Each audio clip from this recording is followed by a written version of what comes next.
What's up, everyone? Welcome to UpNext MMA. This is Rob here. Today we're going to talk about 5 crazy things you did not know about one of the most famous UFC fighters out there, Daniel Cormier.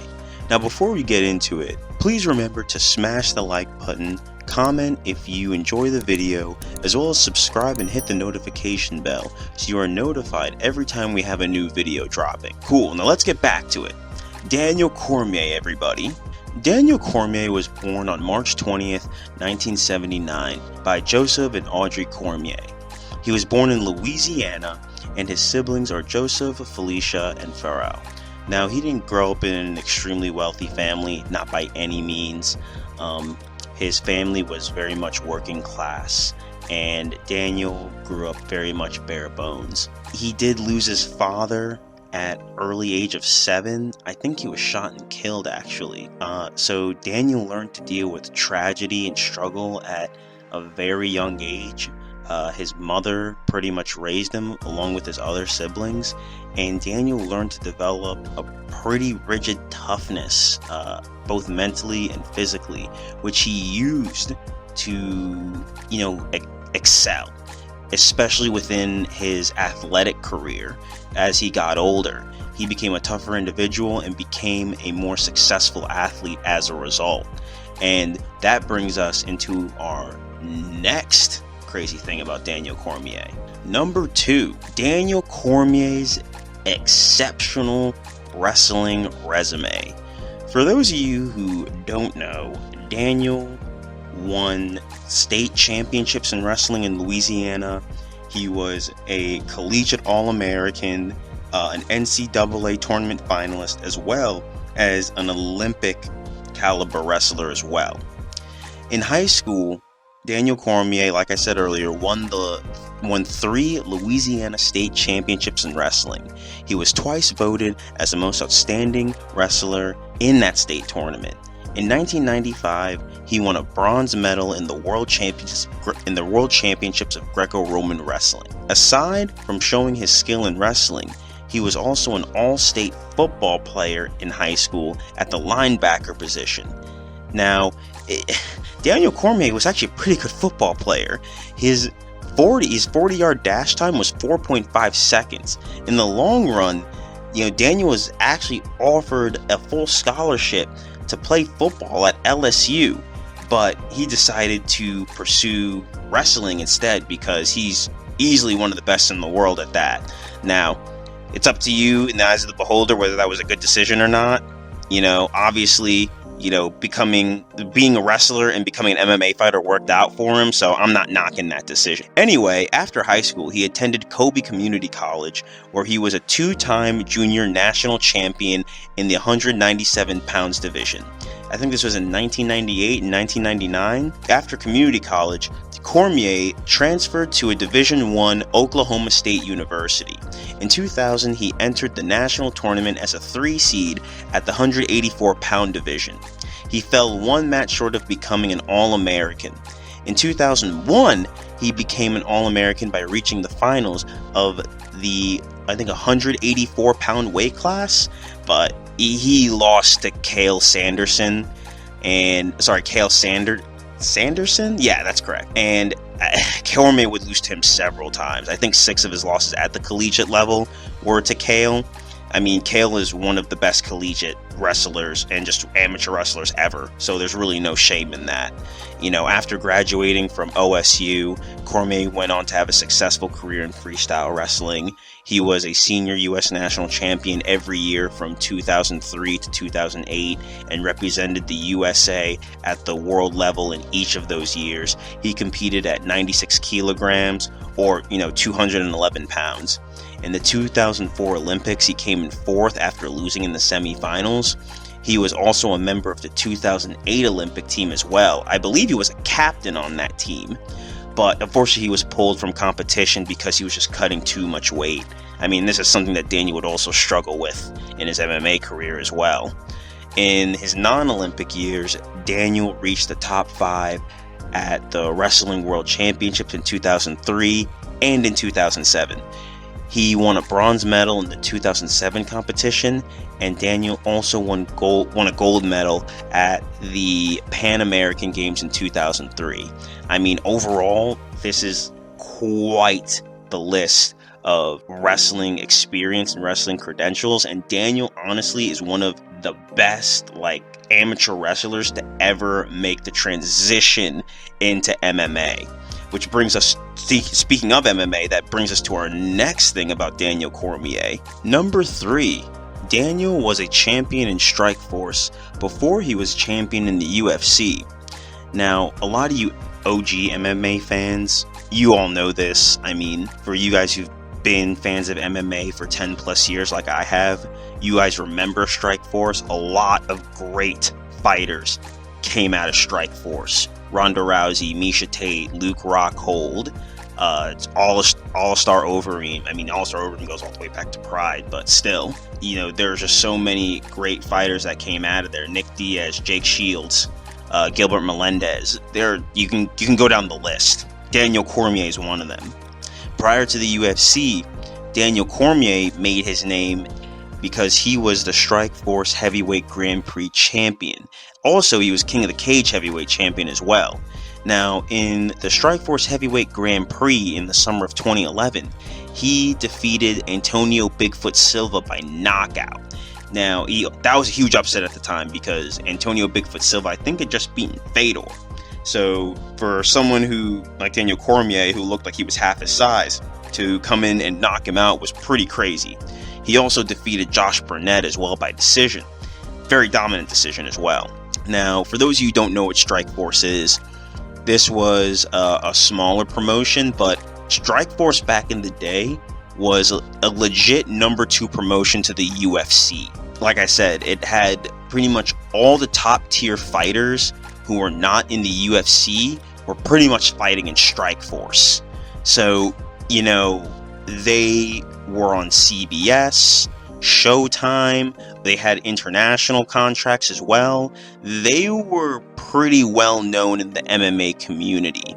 So Daniel Cormier, while he was in Strikeforce, he defeated a bunch of great fighters. He defeated Gary Frazier by TKO, knocked out John Devine.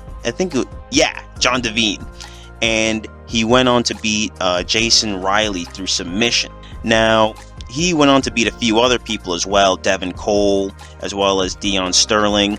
It was really Daniel's fight with Jeff Munson that really helped elevate him to a higher status. When he beat Jeff Munson, he's been around in MMA for years. When he beat him, people were like, okay, Daniel Cormier deserves to be taken seriously. Now, through that win, he was granted entry into the Strikeforce Heavyweight Grand Prix, which is pretty much Strikeforce's 8 best heavyweight fighters, all fighting in a tournament style to see who's going to win the belt at the end, right?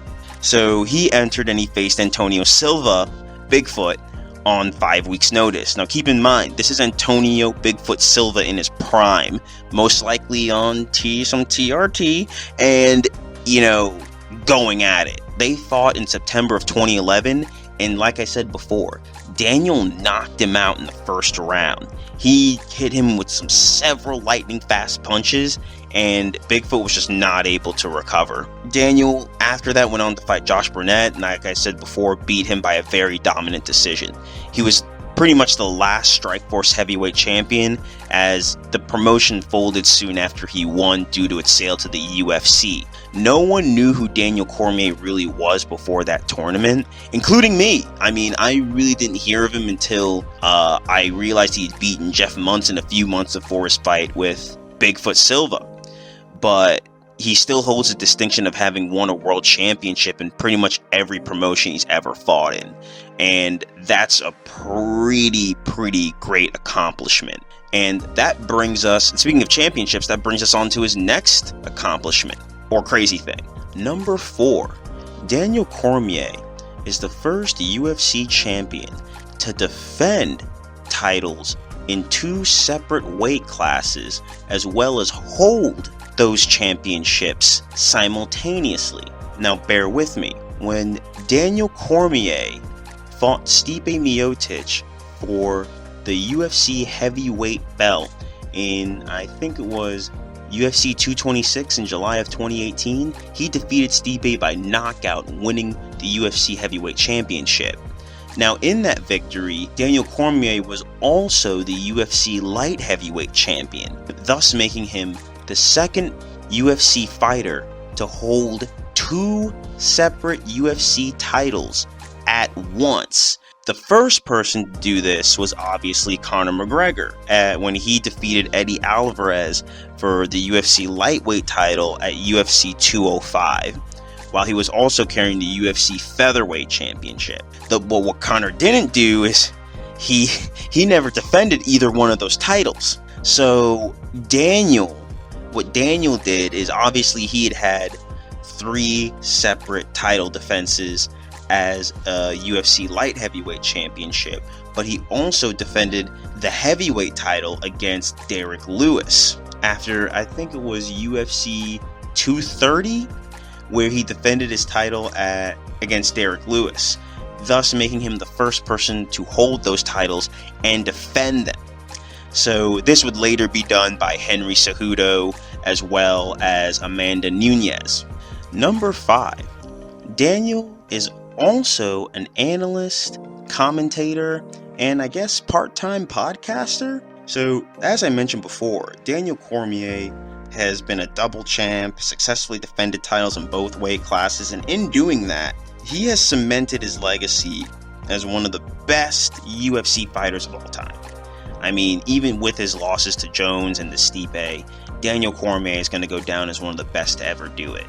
Especially when you look at the people that he's lost to. He's lost to the best heavyweight ever, and he lost to the best light heavyweight ever. Those are his only losses. So it only made sense that for someone who speaks as well as Daniel does, who carries himself the way that Daniel does, for him to move into, analyst work and commentating.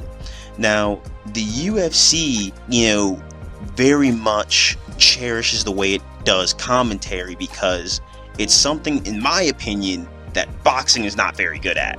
You get very dry commentation from boxing, and it's really not that fun to listen to. The UFC, they want to get more fighters into commentary who have great rhetoric, as well as have that UFC fighting experience, which made Daniel a perfect fit for it. They want to make their commentary more similar to other big league sports like the NFL and the NBA, where most of the time the people who are commentating are, Hall of Famers, like, Troy Aikman on Dallas Cowboy games, or Reggie Miller on TNT. That's the type of caliber of people that they want doing commentary. Hence why you see people like Dominic Cruz, Michael Bisping, those types of guys are the ones doing commentary, ex-UFC champions, and they fought at the highest level. Daniel Cormier only made sense to add to that, roster of commentators. And DC's great at it. DC has been praised for his technical as well as easy to understand breakdown of fights, as well as his overall enthusiasm toward calling the action inside the cage. I mean, when him, Rogan, and John Anik are together, they're one of the best commentary crews ever. He's also great with Paul Felder and Dominic Cruz. He is exceptional at his job. Now, DC is also an analyst for ESPN. He has a show with, MMA reporter and MMA OG Ariel Helwani. I mean, Ariel's been in the business for years, and they have a show on ESPN that I watch regularly on YouTube, as well as he does the Detail series for ESPN Plus, where he breaks down the X's and O's of different fighters. These are gigs that have created an avenue for DC to pursue full-time gigs in, commentary, as well as just overall analyst work. especially now that he's retired from mixed martial arts, it's a really great path for him to go down. It's good for him. Like I said before, I love to see fighters who can create an avenue for themselves after fighting. So awesome for Daniel, and I hope he continues his analyst work and commentating work as well, because he's great at it. Alright guys, that's it for this video. Let me know what you guys think of the list below. Was there anything that I left out? How did you guys think the list was? Did you think there's anything I could have included? Let me know in the comments. Also, just what do you think of Daniel's overall legacy as an MMA fighter, as well as his legacy in the UFC? You know, and overall his last fight with Stipe. Do you guys count that, given that his eye was that badly messed up? I'd love to talk fights with you guys in MMA, so let me know what you think. I'll give you my, for those of you who want to talk about it, I'll give you my opinion below. But if you liked the video, please remember to smash the like button, as well as subscribe and hit that notification bell so you know whenever we have new videos coming out. Anyway, great to talk to you guys. I'll catch you in the next one. Bye.